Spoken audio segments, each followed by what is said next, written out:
É impossível que num espaço de 1 metro quadrado estejam 15 pessoas. E Não ainda... devia ser, mas é o quê? Não. Não devia ser assim. Companheiro, a ideia de que nas esquadras há beliche para os detidos é falsa. Calma. Entenda isso, Estou a companheiro. dizer assim. Eu estou a lhe dizer com propriedade de causa. Eu já fui detido várias vezes. Sim. É um local, até eu fui, a penúltima detenção foi em fase de pandemia, Jaime. onde éramos obrigados a ficarmos a 1 metro de distância. Por isso é Mas nós, numa cela superlotada, fomos detidos mais de 4, encontramos lá mais de 10 pessoas.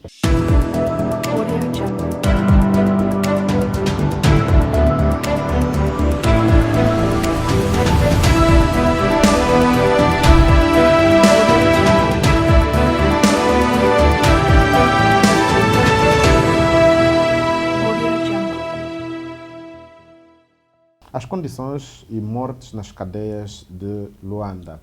Vimos recentemente no município de Kazenga, fala-se em 9 mortos e o Ministério, ou melhor, o Ministério da Comunicação, ou melhor, o Gabinete de Comunicação Institucional diz que apenas morreram 2 detidos.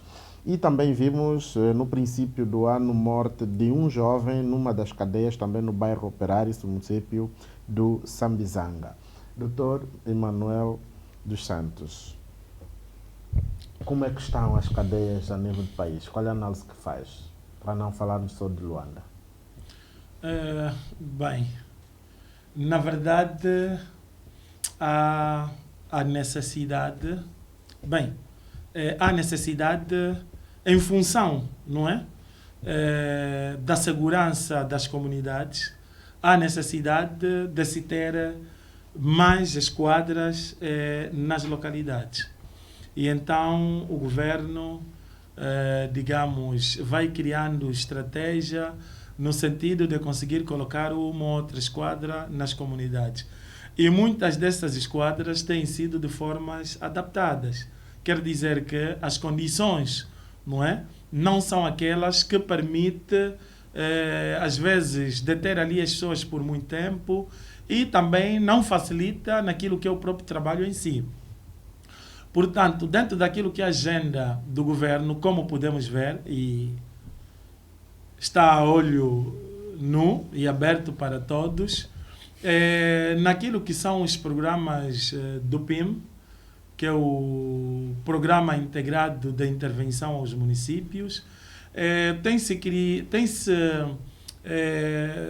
tem-se visto um conjunto de construções de esquadras com condições minimizadas ou, digamos, condições melhoradas em relação a muitas das esquadras que aí está.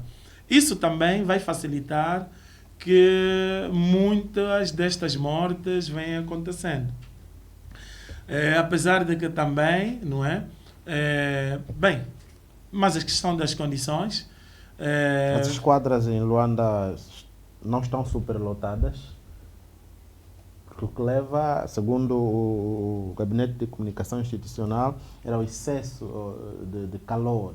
Sim. E asfixia. O que é que origina isso? É o sistema de construção da própria. Ao fazerem a cadeia tem parâmetros próprios para serem construídas. Não é? As cadeias de Angola não têm parâmetros próprios. Parâmetros. Estes parâmetros vai obedecer, não é? Digamos, a dimensão que a própria cadeia em si tem, quantos reclusos deve receber, qual é a dimensão da janela, não é? A permissão de entrada e saída de ar, tudo isso vai condicionar. Dali que eu disse que nas obras do PIM, não é? Tem-se priorizado a construção, além das escolas, também de esquadras. Porque muitas das esquadras que têm estado a funcionar atualmente são adaptações. Muitas delas são residências e essas residências foram adaptadas em esquadras. E se vermos para muitos municípios, já temos muitas esquadras já a funcionar, outras em obras e que têm uma dimensão maior. Eu, pelo menos, tive a oportunidade de naquilo que são as visitas das obras do PIM, visitar algumas, e todas aquelas que eu pude visitar, pelo menos já encontrei condições diferenciadas. Já tem um beliche para dormir, não é? Porque em algumas esquadras nem sítio para dormir tinha, já tem um beliche para dormir, já tem janelas com dimensões maiores, tem aquelas, digamos, a cadeia própria para rapazes, própria para meninas, e ainda tem outras com a cadeia especial para pessoas especiais.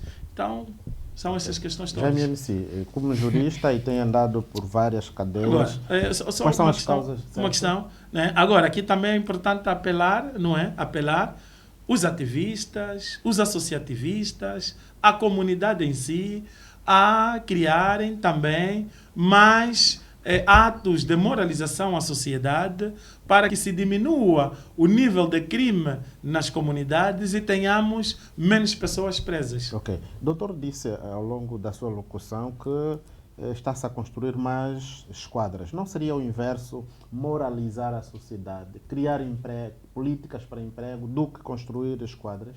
Bem, a esquadra é importante porque ter uma esquadra numa comunidade, só a presença da própria esquadra ali já inibe, de uma certa forma, a criminalidade.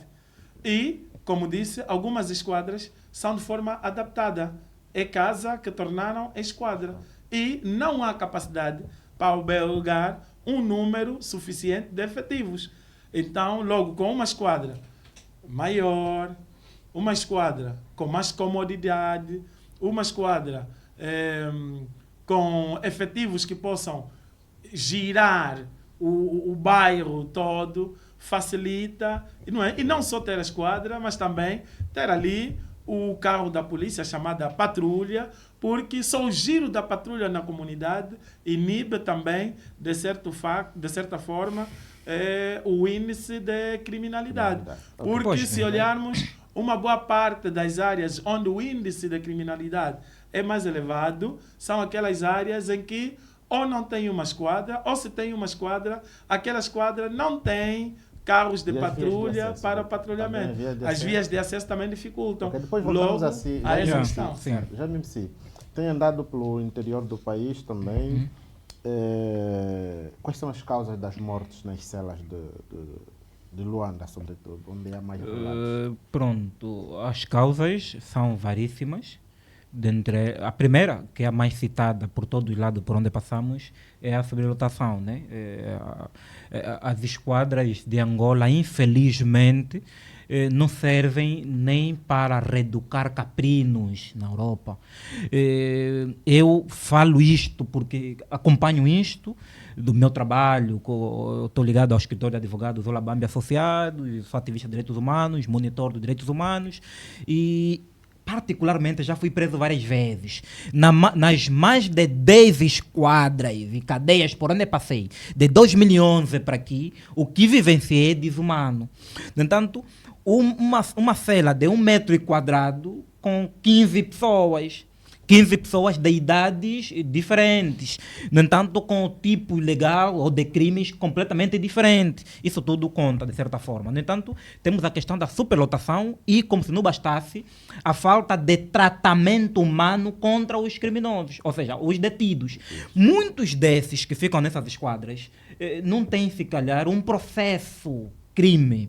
No entanto, estão ali com presunção de culpa, não com presunção de inocência. No entanto, o agente da polícia trata-o com arrogância, com indiferença e bandalham até os familiares e nem sequer apresentam-os ao juiz de garantia, ao Ministério Público, porque muita máfia que funciona nas esquadras, muitos querem fazer dinheiro com os detidos. No momento matinal para ser apresentado ao Ministério Público, muitos deles são guardados por outro sítio. E isso para fazer dinheiro. Quando o Ministério Público sair, os familiares vão para as esquadras, pagam os agentes da polícia e soltam sem sequer o mandado de soltura depois de 4 ou 5 dias detido numa esquadra. É isso que acontece. Isto influencia de certa forma. E a falta de cuidados e alimentação. Muitos desses detidos nessas esquadras são torturados de manhã, no momento da recontagem, Eu já fui preso várias vezes, isso para mim não é biográfico, não é bibliográfico, nem cinematográfico, isto para mim é vivência. São torturados no período da manhã, no momento de serem apresentados no Ministério Público, são torturados no período da tarde, são torturados a qualquer momento que lhes apetecer. No entanto, esse tratamento cruel e um agente carrasco que não sabe que o detido, enquanto pessoa humana, o único direito fundamental que lhe é retirado na condição de detido é o direito de circulação, de ir e vir. Senão, o detido, o recluso, tem o mesmo direito que um cidadão em liberdade, ou seja, o direito à integridade física, o direito a não ser torturado, nem tratado de forma degradante, o direito à alimentação, à saúde, tem esses direitos humanos e fundamentais. Infelizmente, são reduzidos a isto. Com base... pronto, a insegurança que se levanta, o companheiro levanta a ideia de os ativistas, entre outros autores sociais, sensibilizarem mais para evitarmos a questão da delinquência. Nós temos feito e temos sido torturados. Eu já fui detido por fazer isso que o doutor recomendou. Eu, por realizar palestra na comunidade, para tirarmos jovens da delinquência, da prostituição e optarmos, eu faço rap também, fazermos arte, grafite, fazermos ou qualquer tipo de atividade cultural, nós já fomos detidos várias vezes por tentarmos ajudar aquilo que achamos que o executivo não consegue fazer. No entanto, não sabemos que tipo de discurso usaremos para ajudarmos quem não quer ser ajudado, porque o governo não quer ser ajudado. E se um de nós aqui, para uma comunidade, tentar falar com a juventude, podes crer que vai ser reprimido se não for militante do MPLA. Infelizmente é isto. Já tentamos, eu tenho o registro disso. Então, a melhor forma de combater a criminalidade é educar o criminoso. Quando se nega a educação, que é um direito fundamental. Como é que se educa o criminoso, Jaime MC? É dar educação, porque cada um de nós é um criminoso, é um passivo, é um potencial criminoso. No entanto, as celas podem ser edificadas, construídas, os tribunais serem construídos, e criminosos já não estão determinados por idade, cor ou raça. É pelo comportamento dos sujeitos na sociedade. No entanto, qualquer conduta que atente contra um bem jurídico protegido pelo direito pode ser passível de crime, né? Ou ser criminalizado por isto. No entanto, o cidadão, se for esclarecido, se tiver uma educação, um acompanhamento adequado, de certa forma não precisará de um ativista, de um outro militante, de um outro cidadão, para lhe chamar a razão o que é crime, o que não é crime. Porque ele próprio terá ciência ou consciência do que é crime, o que não é crime. No entanto, é a melhor forma. Só que nós ignorantizamos, nós no sentido lacônico, ignorantizamos a população, principalmente a juventude, e depois estamos à espera de um resultado diferente. A juventude é que está fora do terreno do ensino. A juventude é que está, a maior parte da juventude está desempregada. Quer dizer, a maior parte da juventude não tem habitação. Quer dizer, a juventude não tem voz nem vez, não tem oportunidade, não é tido nem achado. Mas queremos que comporta-se e reaja positivamente contra aquela estrutura apodrecida que esse governo construiu. No entanto, isso é lamentável. E outra nota negativa, na esquadra do UCUA, uma jovem de 21 anos foi abusada, agredida sexualmente por 3 agentes da polícia. No entanto, estamos a falar de um país que não é país, isso é vergonhoso, né? Uma jovem que foi visitar o seu esposo, que se encontrava detido há mais de 2 dias, foi abusada sexualmente por 3 agentes da polícia, dentro da esquadra. Então, o cidadão é torturado na esquadra, é abusado sexualmente na esquadra, morre, quer dizer, a probabilidade de sair morto na esquadra é maior do que sair morto no hospital, que não tem medicamento. Porque o que te mata na esquadra é o tratamento do agente, é a falta de ar, é a falta de alimentação, a falta de água. O Novo Jornal, com base a situação atual do IFA, que nós, pela informação, sabemos que morreram mais de 10. Há quem diz 11, mas disse mais de 10. Mas, oficialmente, a polícia admite simplesmente 2 mortes. Levantaram esses elementos que eu estou aqui a elencar. Está publicado no Novo Jornal também. Tudo isso que eu estou aqui a dizer é que encontramos o elemento seguinte. A Polícia Nacional empurra a culpa ao Ministério Público e ao juiz de garantia, como sendo esses os culpados da morosidade do tratamento do processo. Ou seja, a polícia diz, estamos com a cela superlotada porque o Ministério Público não está a ouvir os detidos, nem sequer está a emitir rapidamente os mandados de soltura dos mesmos, nem de detenção para ser enviado para uma outra penitenciária, ou para uma comarca, ou para ser levado a julgamento. E Esse agente da polícia empurram a culpa ao Ministério Público, ao juiz de garantia. E os detidos que foram soltos nesse mesmo dia, depois de morrerem mais de 10, soltaram mais de 40. Quer dizer, a polícia decidiu soltar mais de 40 detidos que se encontravam naquela esquadra, fruto do motim, revolta que se registrou naquela mesma esquadra do IFA. Isto é recente, está no novo jornal também. Soltaram mais de 40. E esses mais de 40, um deles teve a oportunidade de dar uma entrevista. Esses detidos que foram soltos acusam a polícia como sendo os desumanos, carrascos, os motivadores daquela desgraça que se vivenciou. No entanto, a culpa não pode morrer solteira. Aqui há que se investigar. Temos órgãos de inteligência da Polícia, da Polícia Nacional que devem investigar isso. Temos um CINSE que deve investigar a possível causa da morte. Ou se for intoxicado alimentarmente, alguma coisa aconteceu, tem que se responder isto cientificamente. Nós aqui em Angola, morre 2 pessoas, 10 pessoas e não se diz nada, quer dizer, morreram simplesmente. Nos outros países, quando morre uma pessoa numa unidade hospitalar ou em uma situação qualquer, como esquadra, tem que se emitir um comunicado científico, comunicado que tem que ser emitido com humildade, com transparência, admitir os erros, onde tem de gerar debate na academia para comprovar se isto é passível de levar à morte alguém com mais de 12 anos de idade ou não. Infelizmente não temos isto. Quer dizer, o ministro, o porta-voz, até o momento, não se pronuncia face a esta situação.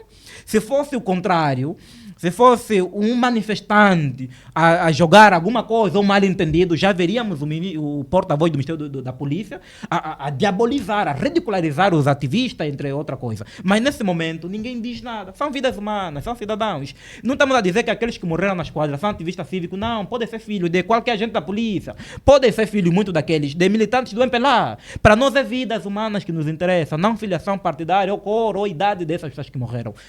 É mais ou menos isso. Então a minha preocupação hoje é termos instituições que deviam velar pela segurança e respeito pela dignidade da pessoa humana, a serem os primeiros a violarem isto. No entanto, eu peço o máximo que os órgãos de investigação, os órgãos de inteligência, investiguem de facto para apurar o que aconteceu, se trata de uma queima de arquivo, se há uma coisa que não está muito bem explicada. Nós temos, enquanto cidadãos, precisamos ter conhecimento disto, porque tem que se emitir comunicado. E os mais de 40 reclusos ou detidos que foram transferidos para hospitais da SOMAG e aos hospitais dos Cajueiros, até o momento não temos nenhuma informação clínica deles, em que estado entraram, em que estado se encontram atualmente. Quer dizer, não há transparência até para falar sobre a saúde pública, sobre a vida da pessoa.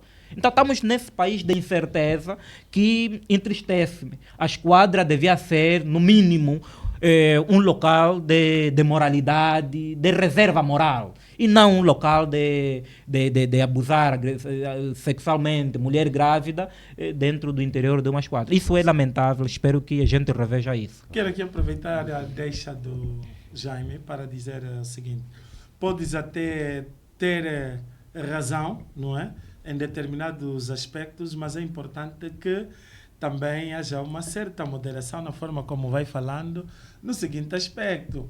Diabolizas tanto o MPLA, está bem, entendo que haja um certo descontentamento com o MPLA, mas a forma quando falas sobre elementos do MPLA parece que radicalizas bastante. Mas pronto, a questão até não é essa. A questão é também não ter muito exagero, não é, sempre que vai falando das coisas. Por exemplo, quando dizia que não, há esquadras com 1 metro, esquadras com um espaço de cadeia de 1 metro quadrado, 15 pessoas. Isso é impossível até. Estou a querer dizer que precisamos ser realistas quando vamos passar a informação, para não passarmos falsas informações a quem está em casa. Porque, em termos mesmo só de configuração de espaço, é impossível que num espaço de 1 metro quadrado estejam 15 pessoas. E ainda não devia ser, mas é o que é. Não devia ser assim. Companheiro, a ideia de que nas esquadras há beliche para os detidos é falsa. Calma. Entenda isso, companheiro. Assim, eu estou a lhe dizer com propriedade de causa. Eu já fui detido várias vezes. Sim. É um local, até eu fui, a penúltima detenção foi em fase de pandemia, onde éramos obrigados a ficarmos a 1 metro de distância. Mas nós, numa cela superlotada, fomos detidos mais de 4, encontramos lá mais de 10 pessoas. Jaime, É o que 1 eu metro estou a quadrado. dizer E não é está a inventar nada. As Tá bem. esquadras estão identificados. Podemos Jaime, fazer um estudo de vai- campo vai e na- irmos para lá. Tá doutor. bem, vai naquilo que é real. Estou a falar o que é real. Sim, Faça a dimensão do que é 1 metro quadrado. sim. Não é possível termos pessoa num espaço, 15 pessoas. Por isso que num estamos a espaço- morrer, por isso que morreu Não, essas pessoas. esquece, A superlotação, esquece. então Tá a superlotação, essa superlotação que se diz, Esse não é caso- quando é calma. um espaço gigante com Deixe- menos pessoas, é quando é um espaço pequeno. Temos que fazer o pessoal lá em casa entender. Não, se o pessoal de ficarmos casa, nessa se calhar, também já esteve nessa situação e acompanha. Quem já esteve detido, Tá sabe? bem, eu também já das estive. esquadras que estamos aqui a dizer. Ok. É diferente de quem está no prisão São Paulo, que tem direito a banho de espuma, tem direito a champanhe, tem direito a vida. Não, essas quadras Ok. aqui. É diferente, companheiro. Eu lhe digo porque eu já passei por lá. Doutor, E o que se vamos- venceu Jaime, é calma, lamentável. Calma. Final, Só vamos disse a- que são coisas que não é possível, não é? E por outra, quanto àqueles que têm. A polícia está ali para garantir a integridade física, a segurança do indivíduo, e todo aquele que cometer deve de facto ser chamado, não é? Deve de facto ser investigado e pagar pelo crime que cometeu. E por ser o homem que garante a segurança, e então deve pagar muito mais ainda. Portanto, a questão que eu queria aqui passar é mesmo essa. Não exagerarmos bastante naquilo que é o discurso, para não passarmos falsas informações. Não se As pode pessoas, exagerar com as ações. Quando tortura-se, quando nega-se direito fundamental ao cidadão, não é crime, não é preocupação para o doutor. Só é preocupação, a reação deste cidadão. Alguma coisa vai se passar conosco. No entanto, não podemos, de certa forma, olharmos com visões diferentes, problemas iguais. Estamos? Há problemas sérios a acontecer e o causador do problema está identificado. Eu não toquei nos outros assuntos, só fui Certamente. falar daquilo que é impossível. Sim, mas eu estou a lhe dizer. E Não, qualquer eu um- não estou a não, falar disto. calma. Eu estou a falar. Qualquer um que não tiver em não casa- eu estou a dizer. Eu já fui detido. E não está a falar até de detenção. Em esquadra onde eu estive, pequenos, superlotados. Podemos fazer visita, doutor. Isso é próximo. Mas o que eu estou a me referir é a questão do excesso que o doutor levanta. Se não é excesso da tua parte, negar saúde, negar educação, negar tratamento humano a uma pessoa, só é excesso, de acordo à percepção do doutor, a rejeição, a impugnação será destas excesso atitudes. quando dizeres que no espaço de 1 metro quadrado O excesso é o que chegam acontece. 15 Por isso que pessoas. morreram, por isso que vocês. Agora temos que ter humildade de pedir desculpa às pessoas. Porque morreu pessoas, são vidas humanas. Nós temos que nos curvar agora. Claro. Diante das famílias que perderam seus familiares. Por quê? Temos que ir visitar esse espaço. E eu só não estou a entrar em outros assuntos, porque há processos que eu estou acompanhando que não posso, tecnicamente ou eticamente, não é permitível. Mas está a dizer, doutor, aqui em Luanda, podemos ir em esquadra, ver a situação que esses reclusos se encontram. Aqui esquece-se que o facto de estar detido, o único direito que lhe é retirado é de circulação. A polícia tortura, nega a saúde, nega a alimentação, nega água ao recluso. E muitos são submetidos a uma esquadra pequeníssima com muitos reclusos. Então, como é que acontece os reclusos, os detidos do Belo Monte? Todos aqueles que são agarrados durante a madrugada, lhe levam para onde? É numa esquadra que é só para 4 ou 5 pessoas. Mas sobre lotação não levar para onde? Se não há patrulha para dividi-lo para outras esquadras. Eles metem todos ali, morrem, doutor. É o que acontece. Não devia ser, mas é o que acontece. Então o que temos que fazer é que se mude esse cenário para não perdermos mais vida. Porque a ideia é, vai para a cadeia para sair de lá reeducado, sair de lá reintegrado. Agora, se vai-se para a cadeia para perder a vida, não estamos a fazer nada. Ok. Doutor Jaime,